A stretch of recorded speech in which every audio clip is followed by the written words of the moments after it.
Primeiro amor. Apocalipse, capítulo 2, versículo 4 diz: Tenho, porém, contra ti que abandonaste o teu primeiro amor. Queria escutar a igreja toda lendo esse versículo, por favor.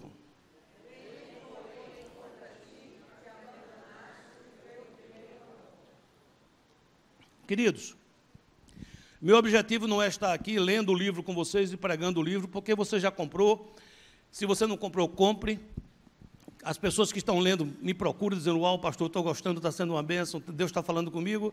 Então, lendo o livro, você vai ter muito mais detalhes. Eu quero trazer aqui para vocês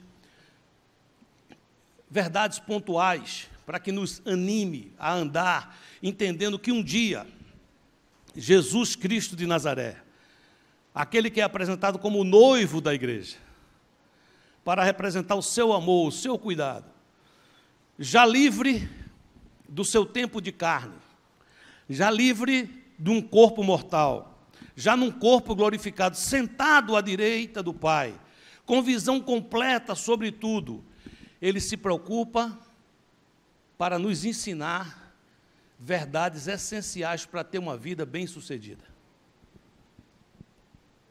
Se ao invés do nome do livro, Cartas para Minha Amada, eu tivesse colocado 7 passos ensinados por Jesus para ter uma vida plena, abundante e bem-sucedida, não estaria errado. Mas hoje em dia tem tanto livro, 4 passos para a felicidade, 5 pilares para a conquista, que a gente ia entrar no lugar comum, não é?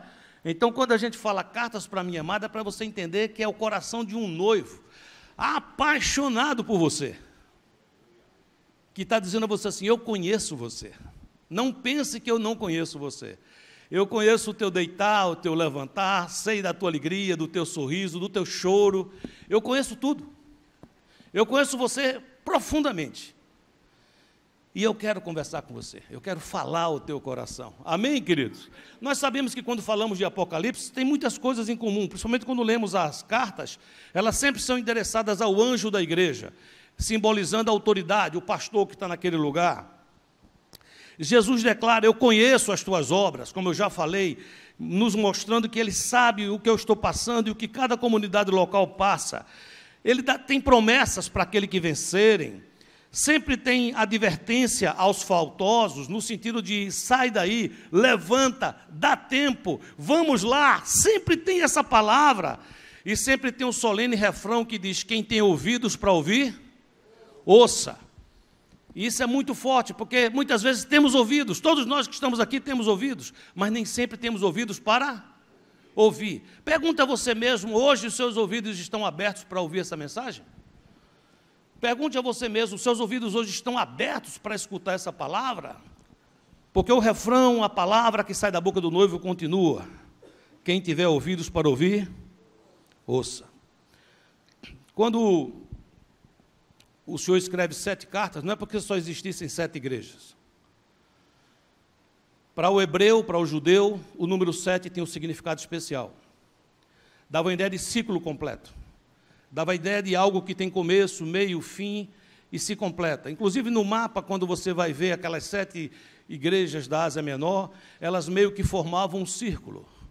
Então o que ele estava querendo dizer é que, de fato, eu quero entregar algo a vocês que é perfeito, que é agradável e que é puro diante de Deus.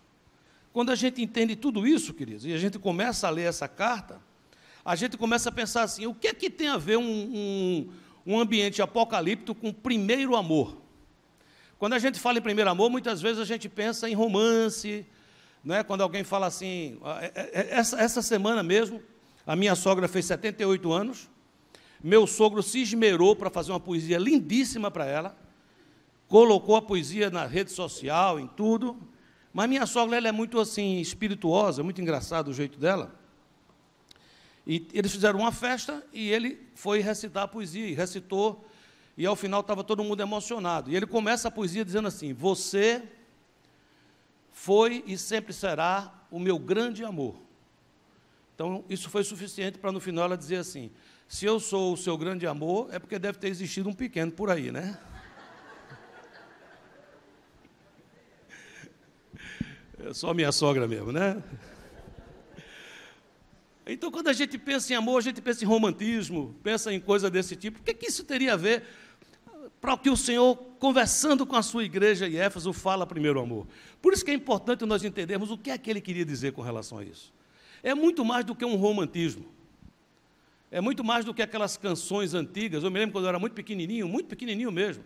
Eu escutava uma música que possivelmente a maioria de vocês nunca nem ouviu, que dizia: o meu primeiro amor tão cedo acabou e logo morreu. Ou seja, que desastre. E eu tenho certeza que o Senhor não estava querendo falar sobre isso. Então, para a gente poder entender, nós já conhecemos aqui na igreja, nós devemos ler o contexto. Então, vamos ler o capítulo, vamos ler o que Deus está falando, e eu creio que Ele vai falar ao nosso coração. Amém? Apocalipse, capítulo 2, versículo 1 diz: o anjo da igreja em Éfeso escreve: estas coisas diz aquele que conserva na mão direita as 7 estrelas que anda no meio dos 7 candeeiros de ouro. Conheço as tuas obras, tanto o teu labor como a tua perseverança, e que não podes suportar homens maus, e que puseste à prova os que a si mesmos se declaram apóstolos e não são, e os achaste mentirosos, e tens perseverança, e suportastes provas por causa do meu nome, e não te deixaste esmorecer.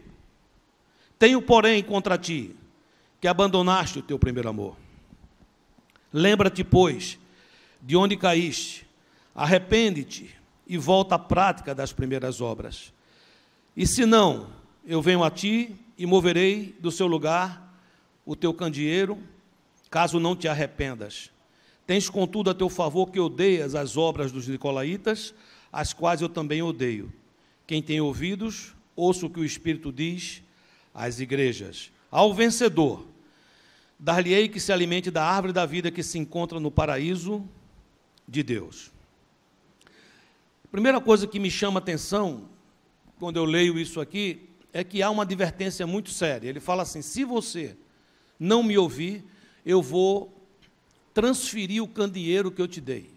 A palavra candeeiro ou candelabro, uma luz, nos dá a impressão, nos dá exatamente o notório saber de que ele está falando de uma unção específica, de um propósito que ele dá. Aquela igreja tinha um propósito, aquela igreja tinha recebido de Deus uma missão, aquela igreja tinha recebido de Deus uma qualificação para fazer uma obra. E sabe, queridos, preste muita atenção nessa parte que eu vou dizer a você. Todos nós recebemos do Senhor uma missão. Deus tem dado a você uma missão. E muitas vezes nessa caminhada, por você ser fiel no pouco, Ele te coloca ainda mais. Ele te dá ainda mais. E Ele te dá ainda mais.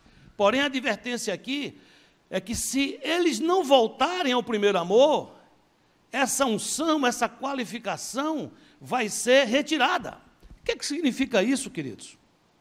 Sabe, amados, muito importante entender algumas coisas aqui. Primeira coisa que me chama a atenção é que a igreja de Jesus, a Assembleia dos Santos, ela é julgada.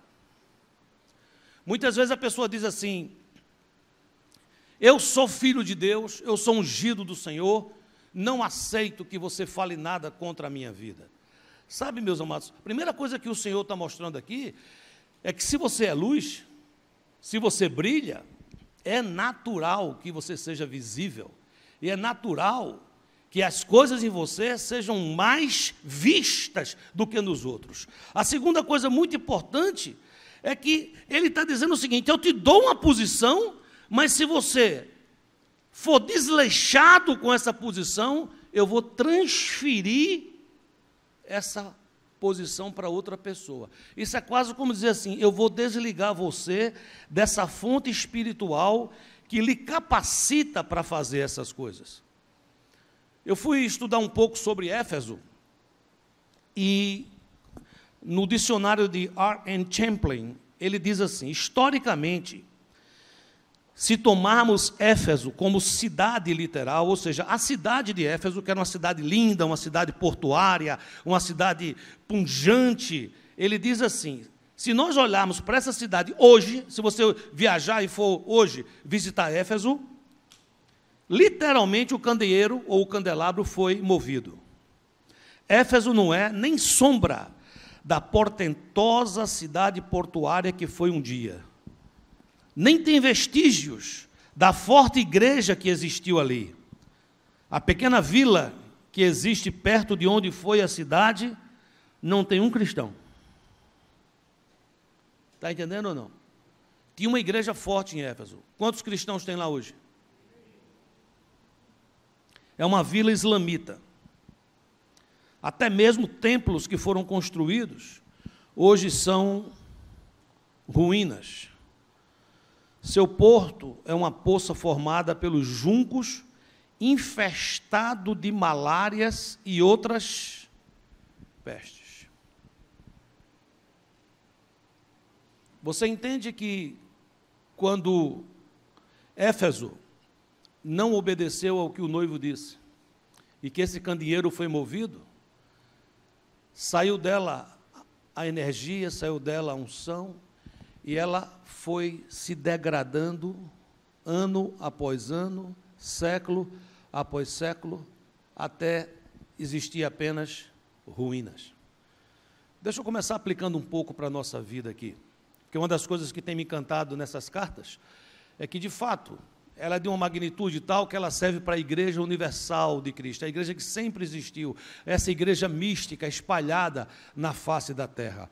Ela também serve perfeitamente para igrejas locais, ela serve para a nossa igreja aqui do Doral, para a nossa igreja parar e ler, estudar, entender, receber o que o noivo está falando para a gente. Mas veja uma coisa mais profunda ainda, ela é direcionada a você, individualmente, porque você é igreja.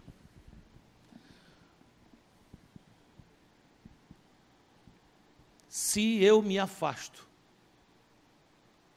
do primeiro amor, com pouco tempo, aonde tinha glória, aonde tinha graça, aonde tinha prosperidade, vão começar a aparecer ruínas. E não são poucas as pessoas que têm o Senhor, que andam com o Senhor, mas começam a criar um museu, onde temos muito a contar sobre o passado, mas não temos nada para contar sobre o presente. O que é que quer dizer primeiro amor? A palavra em grego aí é protos ágape. O que é que de fato está falando? Quando a gente fala em amor, seja em inglês, português, espanhol, são essas línguas contemporâneas, a gente tem poucas palavras para especificar o tipo de amor. Em grego, tem pelo menos 14 palavras para falar sobre amor, ou seja, eles são muito específicos. Quando ele quer falar sobre amor de um amigo, ele tem uma palavra. Quando ele quer falar sobre o amor da intimidade conjugal, tem uma palavra. Ele tem uma palavra para o amor familiar. Tem várias palavras, várias. As mais conhecidas são filéu, que é o amor fraternal, eros, que é o amor conjugal, e ágape, que é o amor de Deus. Todas as 14 palavras que chamam amor diferem dessa 14ª. Porque 13 palavras, de uma certa maneira, querem dizer eu quero. Quando eu digo à minha esposa, eu te amo, é como se eu estivesse dizendo dentro dessa frase, eu quero você, eu desejo você. Quando a gente diz a um amigo, eu te amo, cara, eu estou dizendo assim, eu quero ficar perto de você, eu gosto de conversar contigo, eu acho legal ficar com você. Mas ágape é diferente. Ágape não é eu gosto e eu quero. A ágape é eu te amo, por isso eu me dou. É diferente.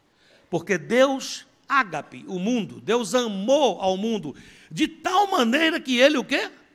Deu.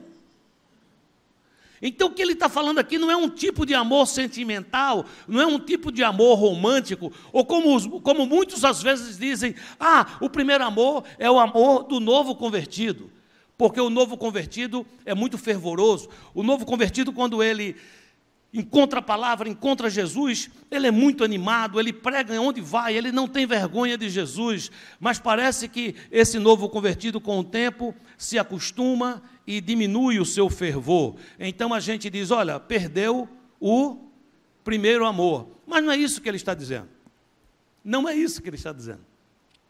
Fervor é uma coisa que tem que ser mantido. Aquele fervor do início precisa ser alimentado. Sempre. Mas não é isso que ele está falando. Não é o amor imaturo, porém fervoroso, que alguém que se converte tem. E que é bonito, tem seu lugar. Ele está falando de uma outra coisa. Eu peguei algumas versões aqui em inglês, e essas versões sempre trazem uma outra visão, mais forte do que a versão em português que nós lemos. Quando você vê a versão de New Living Translation, diz assim, but I have this complaint against you, you don't love me or each other as you did at first. Look how far you have fallen from your first love. O que é que ele está dizendo? Olhe de quão alto você caiu. Quando você vai para outra versão, essa Youth Walk, diz, remember the height from which you have fallen. Eu coloquei num quadradinho assim, ó. Lembra-te, pois, de onde caíste. Numa versão diz, veja a distância que você caiu do seu primeiro amor. E na outra versão diz, lembre-se da altura da qual você caiu. Se eu fosse traduzir um sinônimo para esse primeiro amor, eu colocaria posição espiritual. O que ele está dizendo é assim, você não tem o mesmo posicionamento espiritual que você tinha antes. E que posicionamento é esse? É isso que nós precisamos entender, é isso que nós precisamos compreender. Terceiro ponto, mudando o modo de pensar para voltar ao primeiro amor. No versículo 5 ele diz, lembra-te, pois, de onde caíste, arrepende-te e volta à prática das primeiras obras. Arrependimento, queridos, é mudança de mente, diga mudança de mente. Muitas vezes nós entendemos arrependimento como mudança de atitude. Mudança de atitude é o resultado de alguém que mudou a sua mente. Alguém que era viciado em um cigarro, ou numa droga, ou em álcool, ele deixou de fazer isso. Só é seguro essa libertação dele se, ao deixar, houve uma mudança de mentalidade. Alguém que era viciado, um dia caiu em si e disse, eu estou acabando com a minha vida. Isso é uma droga, literalmente. Eu quero sair disso, mas não consigo, não tenho forças. Ele procura ajuda, mas onde o processo começou? Na mente. Ele disse, eu quero, eu desejo. Eu não quero mais isso que só me faz fugir da vida. Como mudou a mentalidade? Quando ele recebe ajuda, ele agora muda a sua atitude. E essa transformação é segura. Quando uma pessoa não muda a sua mentalidade, e é retirada do mundo das drogas, e é colocado num centro de recuperação, e passa lá 30 dias, 90 dias, 1 ano, e ele diz, agora eu estou limpo, agora eu não preciso mais disso, eu agora estou fora. Se ele não tiver mudado a sua mente, nós não temos garantia nenhuma que ele não vai voltar à prisão. Você entende o que eu estou dizendo? O que o Senhor estava dizendo para Éfeso era uma coisa muito forte. Ele estava dizendo assim, mude a sua maneira de pensar. Mude a sua maneira de pensar. Arrependa-se. Sabe, meus amados, eu lendo esse trecho aqui, parece que Éfeso era uma igreja ruim, não parece isso? Eu tenho, porém, contra você que você abandonou o primeiro amor. Se você não se arrepender, eu vou mudar o seu candelabro, eu vou transferir para outra pessoa. Você caiu de uma posição muito alta, você precisa se arrepender. Não parece alguém que está num cantinho só levando pancada, sim ou não? Você já parou para pensar na lista de obras que existia na igreja de Éfeso? Está na palavra. Olha o que diz aqui, olha a lista de coisas que eles tinham feito. Eles trabalhavam e eles eram perseverantes. Diga assim, trabalhavam e eram perseverantes. Está dito no texto que a gente leu que eles não suportavam homens maus. Diga assim, eles não suportavam homens maus.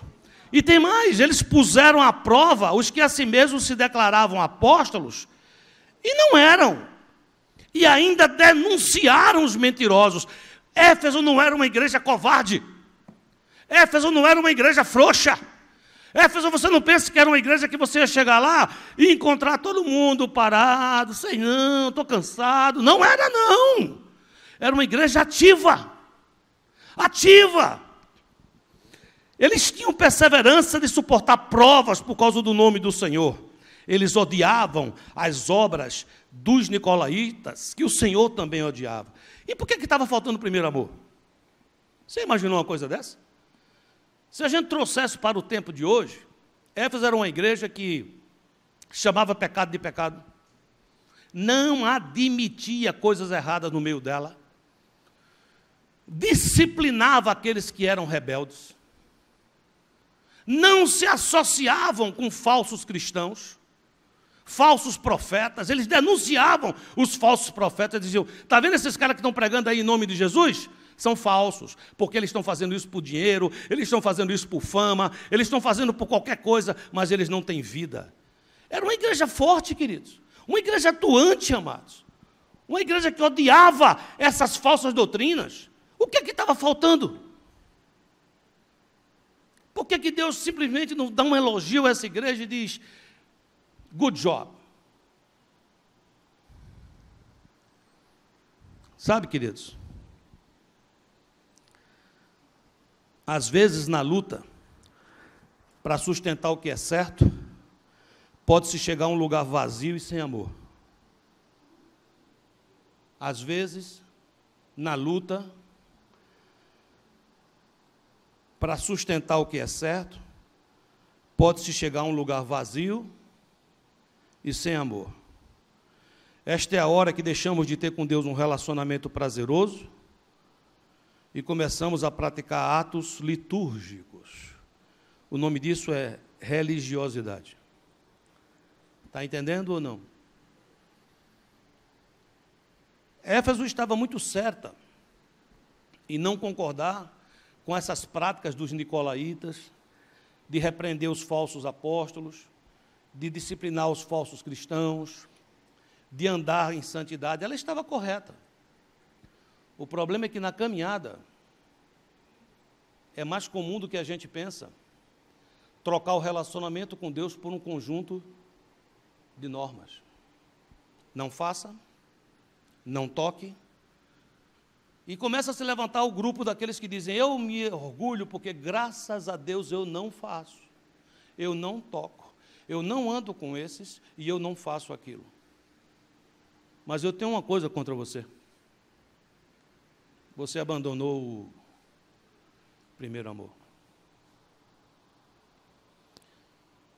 Quando ele fala sobre abandonar o primeiro amor, e ele diz arrependa-se, ele fala assim, volte à prática das primeiras obras. O que é que Deus estava dizendo, o que é que Jesus estava dizendo a Éfeso? Pare tudo e dê uma olhadinha como foi que a igreja começou. Vamos ver como foi que vocês começaram quando vocês não tinham templo. Vamos ver como foi que vocês começaram quando vocês eram bem pobres. Vamos ver como vocês começaram quando vocês não tinham nada a não ser a Deus e um ao outro. Olha lá, volta. Será que tem alguma referência bíblica que possa me ajudar a voltar a isso? Literalmente, Jesus estava dizendo, parem, olhem como a igreja começou. Você sabe como foi que a igreja começou, querido? Você tem ideia, não? O livro de Atos nos ensina. A primeira coisa que marcou a igreja, escreva aí no seu boletim, dependência de Deus. Depender de Deus.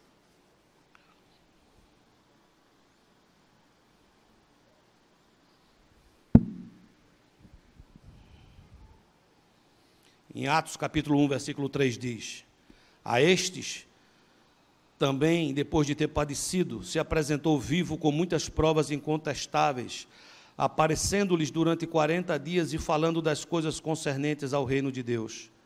E comendo com eles, determinou-lhes que não se ausentassem de Jerusalém, mas que esperassem a vir ali do Pai, o qual disse, de mim ouvistes. Mas recebereis poder, ao descer sobre vós o Espírito Santo, e sereis minhas testemunhas, tanto em Jerusalém, como em toda a Judéia e Samaria, até aos confins da terra. A igreja começou escutando assim, espere. Diz a quem está do seu lado, espere. Olha, amados, olha um pouquinho para mim. Nós hoje temos sido tomados por um espírito de impaciência. Se não for logo e do jeito que eu quero, estou fora. Nós estamos nos transformando na geração micro-ondas, geração microwave. Tudo é 1 minuto. Quando vem uma receita que diz, coloque no micro-ondas 7 minutos, a pessoa já fica com vontade de desistir. Espere. Diz a quem está do seu lado, espera. Falou assim, você vai para Jerusalém e você espera. Um outro texto de Atos diz que Jesus, quando foi elevado aos céus, aproximadamente 500 pessoas assistiram isso. Então, 500 pessoas foram receber a palavra. Vão para Jerusalém e esperem a descida do Espírito Santo. Você sabe quantas pessoas estavam lá no dia que o Espírito Santo veio no Pentecostes? 120. Pergunta quem está do seu lado, para onde foram os 380, hein? Olha para mim, Deus tem um propósito na tua vida e muitas vezes você perdeu esse propósito porque você não sabe perseverar. Árvore que dá fruto é árvore plantada. Árvore que pula para cá, pula para lá, pula para outro lado, ela pode ser até uma árvore turista, mas não tem fruto nenhum, você entendeu? É fraca, débil, não aguenta uma ventania, quanto mais um furacão. A primeira coisa é aprender a depender de Deus, porque esperar é depender de Deus. O jovem que não casou ainda e está orando pela sua esposa, ou a jovem que está orando pelo seu esposo, precisa esperar, precisa perseverar. Ele vai escutar todo mundo aí fora dizendo o seguinte, que nada, essa onda de santidade, essa onda de esperar para ter sexo depois do casamento, isso é coisa do passado. Você vai receber poder quando você esperar. Você vai receber poder quando você souber esperar o tempo e a hora de Deus. Você vai receber poder quando você perseverar. A Bíblia está cheia dessa advertência, aquele que perseverar, aquele que perseverar, aquele que perseverar receberá, aquele que perseverar será salvo, aquele que perseverar até o fim receberá a coroa. É perseverar. Aqueles que perseveraram, participaram do evento mais maravilhoso da era eclesiástica, o começo da igreja, a descida do Espírito Santo. Amém, queridos? E o que é que aconteceu nas primeiras obras, além da dependência de Deus? Porque eu dependia de Deus, então Deus se fazia aparecer.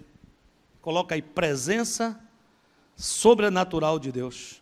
Atos 2:3 diz, e apareceram distribuídas entre eles línguas como de fogo, e pousou uma sobre cada um deles. Atos 5,15 diz, a ponto de levarem os enfermos até pelas ruas, e os colocarem sobre leitos e macas, para que ao passar Pedro, ao menos a sua sombra se projetasse em alguns deles. Atos 19:12 diz, a ponto de levarem aos enfermos lenços e aventais do seu uso pessoal, diante dos quais as enfermidades fugiam das suas vítimas e os espíritos malignos se retiravam. Atos 2:43b, e diz: e muitas maravilhas e sinais se faziam pelos apóstolos. Você depende de Deus? Vai ter presença de Deus. E quando você depende de Deus e você recebe presença de Deus, você diz: tudo isso começou porque eu estava dependendo e perseverando. Exato. O que é que eu devo fazer agora, pastor? Você deve perseverar ainda mais. Escreva aí: perseverar. A palavra proscartereo quer dizer frequentar constantemente. Diga: frequentar constantemente. Apegar-se, continuar inflexivelmente. Sabe, queridos, a palavra nos diz claramente que no reino de Deus perseverança é a palavra-chave. Mateus 24:13 diz: mas aquele que perseverar até o fim será salvo. O grande problema é não confundir perseverança com teimosia. Há uma diferença. E você diz: como é que eu sei, pastor? É quando você descobre no que você persevera. Tem gente que persevera no erro. Isso não é perseverança, isso é teimosia. Eu sei que está dando errado e eu continuo. Eu sei que não deu certo e eu continuo. É como às vezes aquele irmão que chegam para mim e diz: pastor, esse homem não tem jeito, pastor. Faz 20 anos que eu falo essas coisas para ele e ele não muda. E eu olho para a cara daquela irmã e digo assim: irmão, você está me dizendo que faz 20 anos que você fala essa coisa e não deu resultado? Não. E você continua fazendo por quê? Se não deu certo, é porque você deve estar fazendo algo o quê? Errado. Mas o que faz aquela irmã estar 20 anos fazendo a mesma coisa que está dando errado? É teimosia. É teimosia. É um caráter que foi criado e a pessoa não muda.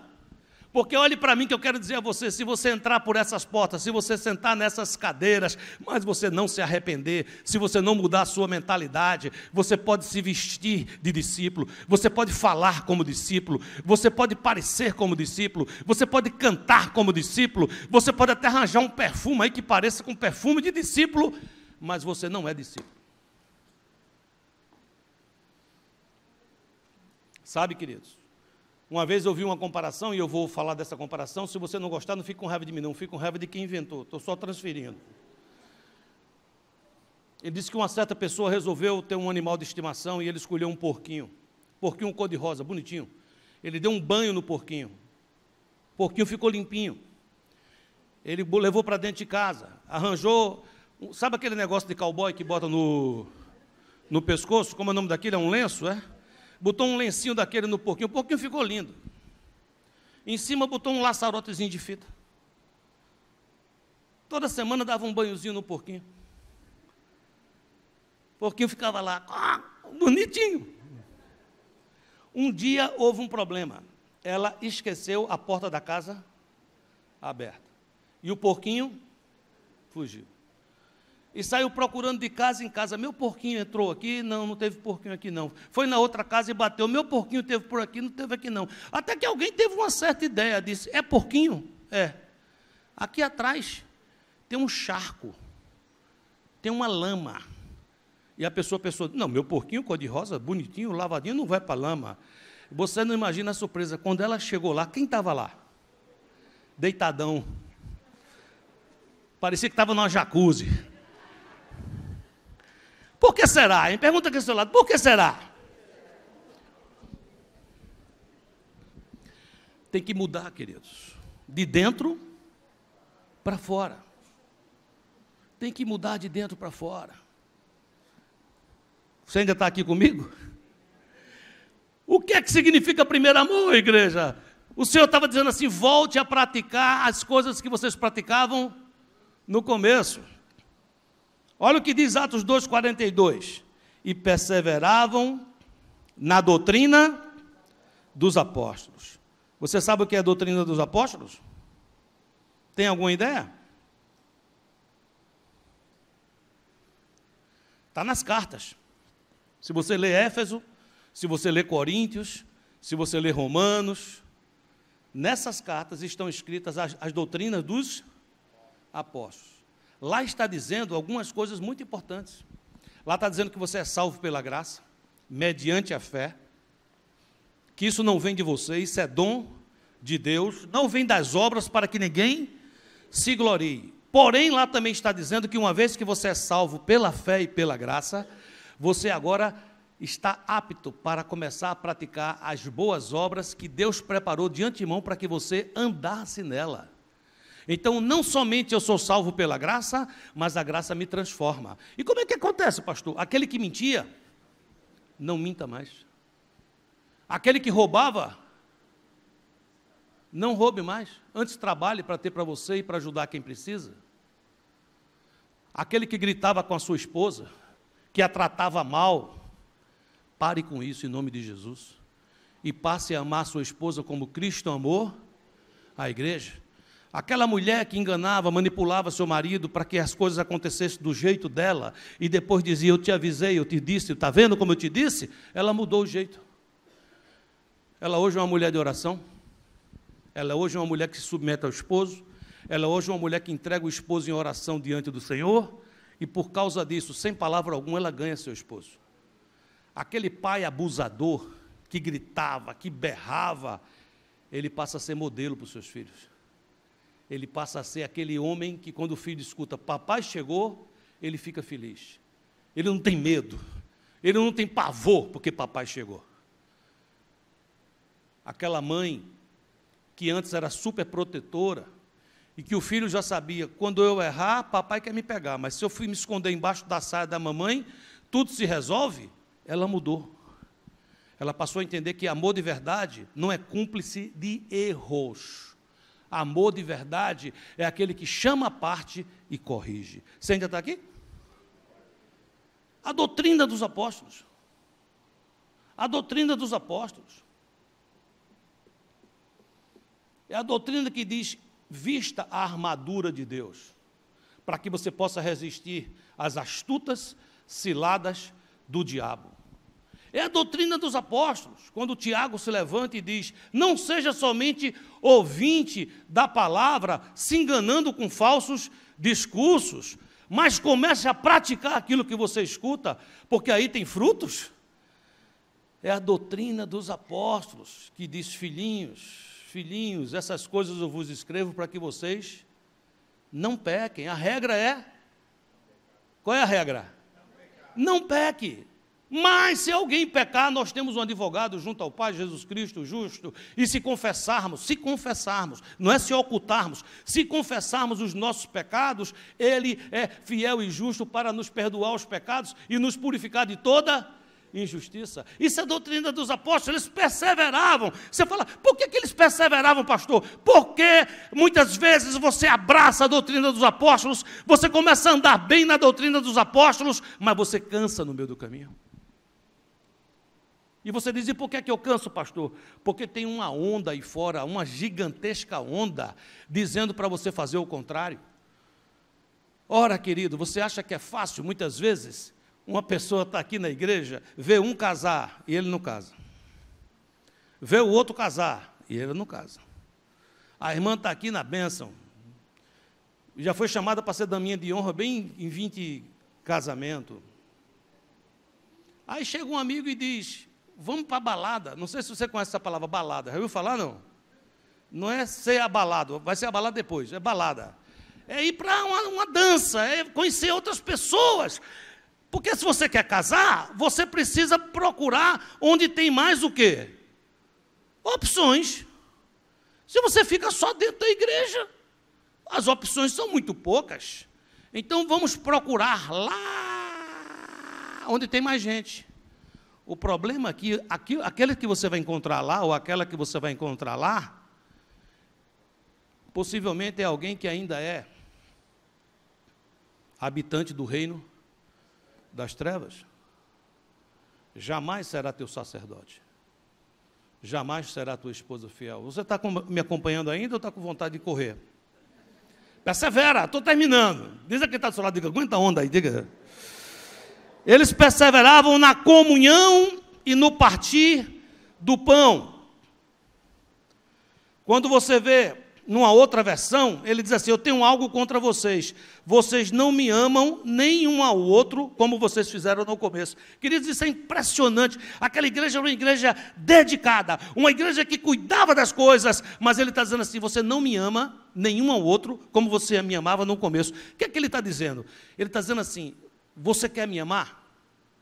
Eu vou sentir o seu amor na hora e no momento que você amar o seu irmão. Olha para mim, igreja, eu quero falar com você. Se você for super bacana, se você se acha santo, se você se acha super legal, mas você fofoca, você faz maledicência, você está em pecado. E Deus viu, não adianta mentir, Deus viu. Quando você matou alguém no coração de outro, e você diz: estou fazendo isso pelo zelo pela igreja. Tá, não. Não está, não. Está fazendo isso por um espírito de religiosidade, de facção e de divisão. E ele diz: eu tenho isso contra você. Você faz muita coisa boa, mas eu tenho contra você que você deixou de perseverar na comunhão e no partir do pão. E como é que se persevera na comunhão? Se persevera assim: eu tenho um pacto com você. Se você errar, eu tenho um pacto com você. Se você acertar, eu tenho um pacto com você. Isso não significa que se você errar, eu vou ser cúmplice. Mas significa que se você cair no buraco, eu vou lá dentro buscar você.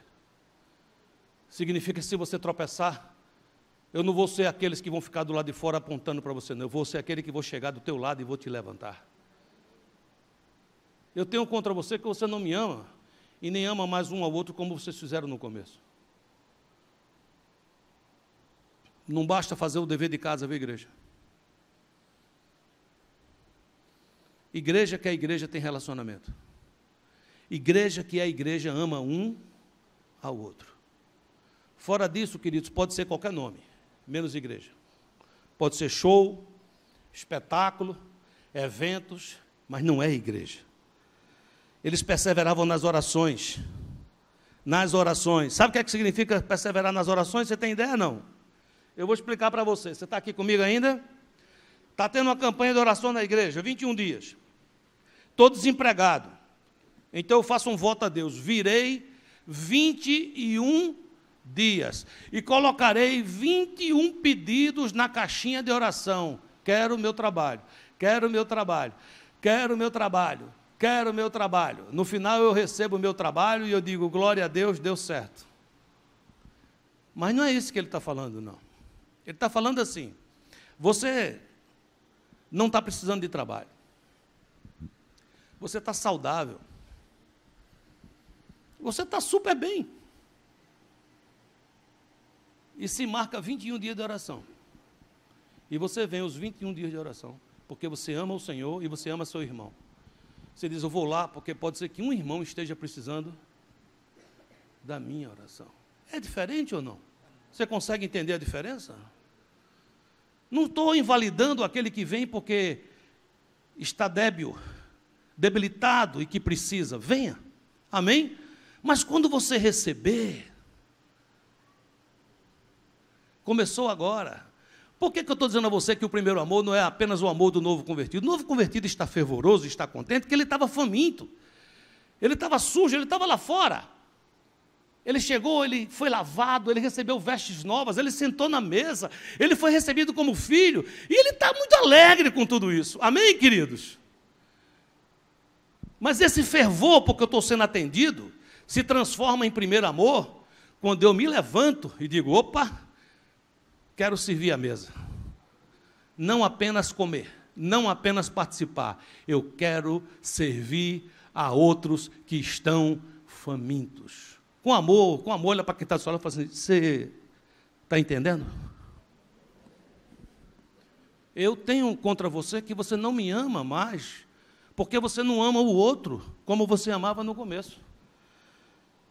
Sabe, queridos, em cada alma havia temor, diz Atos 2,43. Temor não é medo de Deus. Temor é respeito que gera obediência. Diga isso: respeito que gera obediência. Pastor, o senhor às vezes viaja sozinho? Sim, já viajei mais, mas ainda posso viajar. E o que é que significa isso quando o senhor está sozinho? significa que eu continuo com meu coração cheio de amor por Deus e de temor. Porque eu nunca estou sozinho. Sempre Jesus está comigo. Jesus sempre está com você.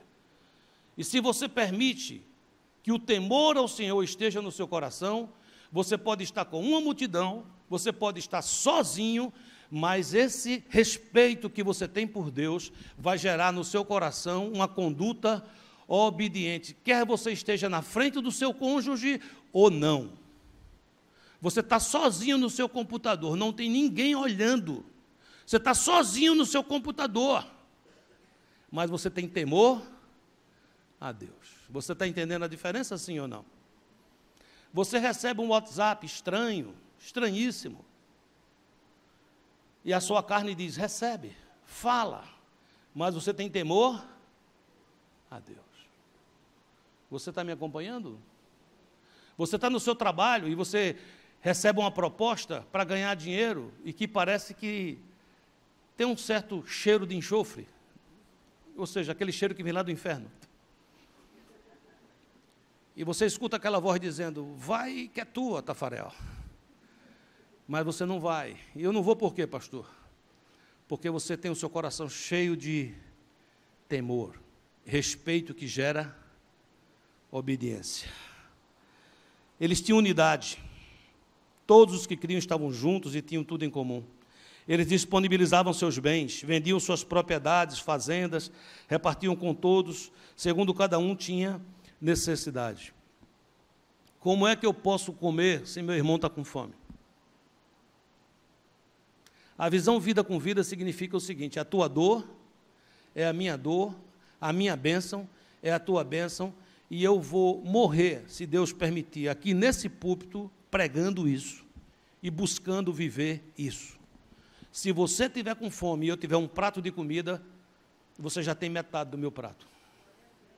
E não pense que eu vou ficar triste, não. Vou ficar muito contente, vou ficar mais alimentado do que se eu tivesse comido aquele prato sozinho. Como é que você diz que ama a Deus que você nunca viu e você não ama seu irmão que você vê? Essa pergunta não é minha, não. Essa pergunta é do apóstolo Tiago. Não mudou, igreja. 20 anos de igreja, não mudou.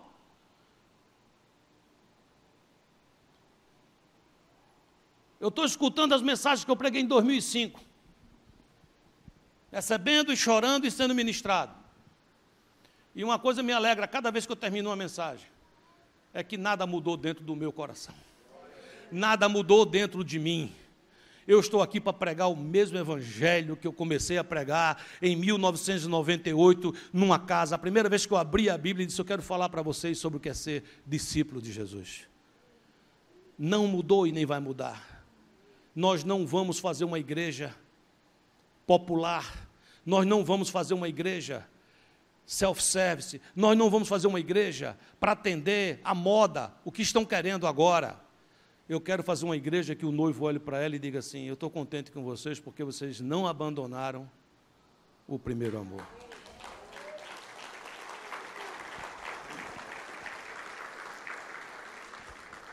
E isso tem um resultado, igreja. Atos 2,47 diz, louvando a Deus, caindo na graça de todo o povo, e todos os dias acrescentava o Senhor à igreja aqueles que se haviam de salvar. Quem é que acrescentava? Senhor. Eu estava conversando com o pastor Silmar Coelho, e ele olhou para mim e disse assim, pastor, tem duas coisas que eu admiro aqui na sua propriedade.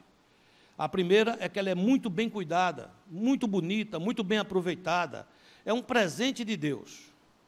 Eu disse, amém. Ele disse, a segunda é o fato de ter gente dentro dela. Eu disse, por quê? O senhor não queria que tivesse gente? Ele disse, não, como é que eles encontram? Eu, para encontrar aqui a sua igreja, eu cheguei aqui, eu quase fui para o cemitério, que ele tem um jeito meio assim, engraçado de ser. Eu quase fui para o cemitério, disse, não é desse lado, não. Fui para um lado, fui para outro. Eu disse, cadê a igreja? A igreja é escondida para caramba, ou seja, a gente tem uma boa localização, mas nós temos uma péssima visibilidade. Você entende ou não? Como é que você acha que essa igreja enche, hein, gente?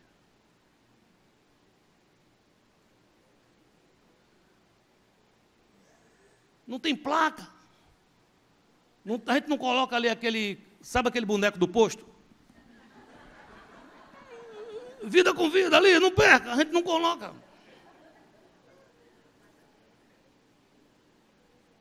Dia a dia o Senhor vai acrescentando o número dos que estão sendo salvos. Eles vêm pela mãos que amam, que trazem, diz, vem cá, você precisa de um abraço, eu vou levar você num lugar onde o povo abraça de verdade. Não perca isso, igreja.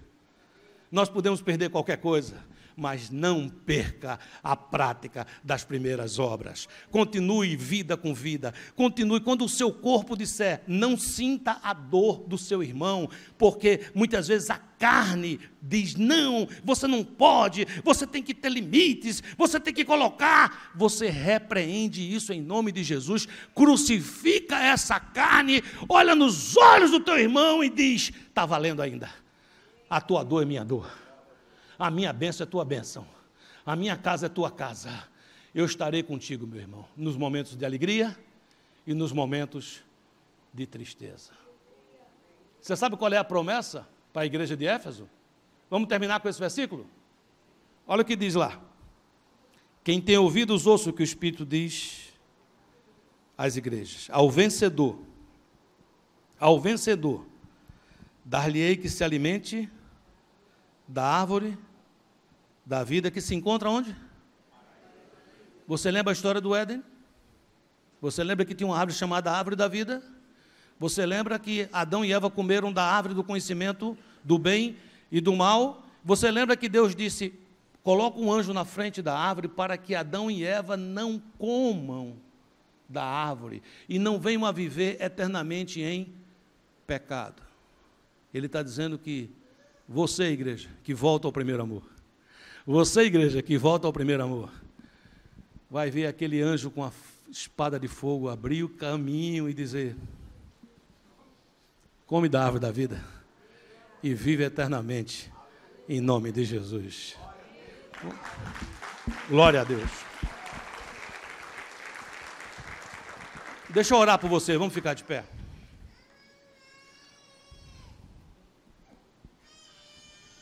Fecha um pouquinho os teus olhos e canta assim. Senhor, formoso és. Diga a ele. Tua face eu quero ver, pois quando estás neste lugar, tua graça invade-me. Peça a ele para acender aquela chama, peça. Acende a chama, ó Pai, que uma vez brilhou, vem limpar, brilhar, resplandecer o meu primeiro amor. Eu vou cantar mais uma vez, mas eu queria que você fizesse algo agora. Eu queria que você andasse um pouco na igreja, abraçasse um irmão, abraçasse outro e dissesse, ainda está valendo. A tua dor é minha dor, a minha bênção é tua bênção. Conta comigo. Deixa o Espírito agir. Volta lá, volta no primeiro amor. Senhor, formoso és, tua face eu quero ver, pois quando estás neste lugar, tua graça invade-me.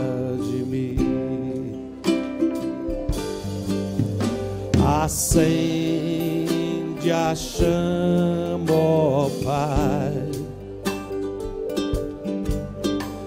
que uma vez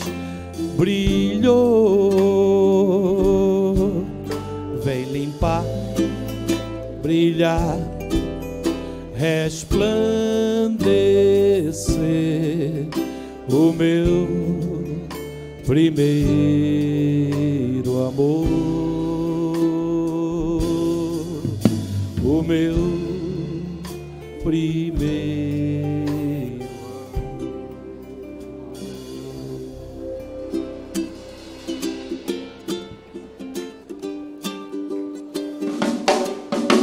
Senhor, formoso és, oh glória, tua face eu quero ver, pois quando estás neste lugar, tua graça invade-me,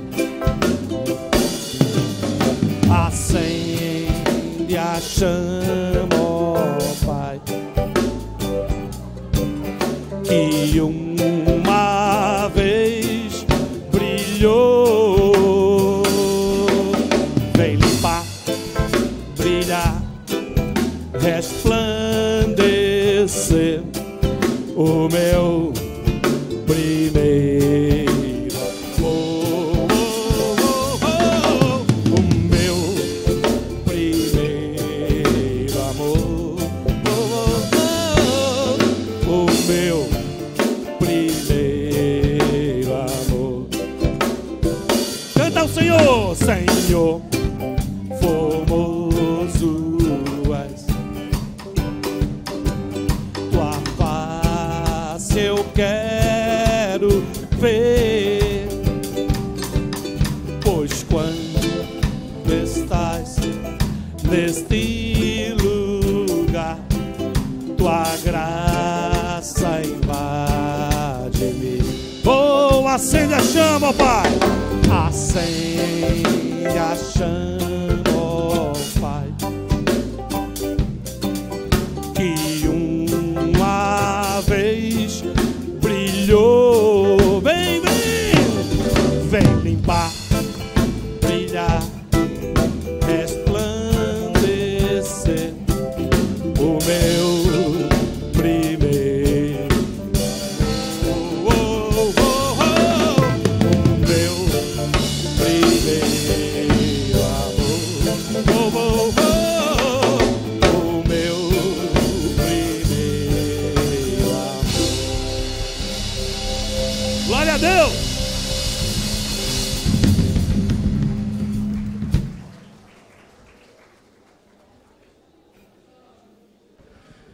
Deixa eu orar por você, igreja. Levanta a tua mão aí onde você estiver. Se estiver perto de um amigo, de um irmão, quiser levantar a mão dele, levanta.